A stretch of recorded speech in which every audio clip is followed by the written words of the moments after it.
Дәмханаға келіп отырмыз. Таза қазақша қызмет көрсететін апай. Орыс қой деген. Қазақша сөйлесіп, қазақша тапсырыс бердік. Басқа қазақтар келіп тұр мына жерде. 4 еркек, 2 әйел.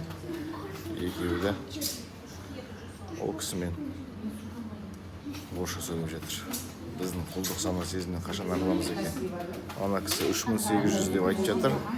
Ана кісі орысша сөйлеп жатыр.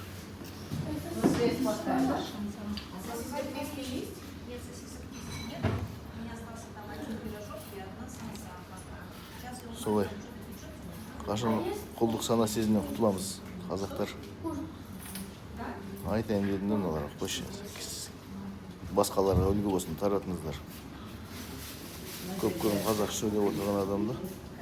Мыналар өздері жаман.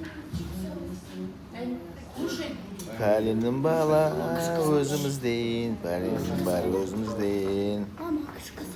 Апайымыз тып-таза қазақ сөйлеп тұр. Ақшан барын 7100-401 теңге деп бәрін беріп тұрса, біздің қазақтарымыз орысша сөйлеп жатыр. Қашан өзгереміз?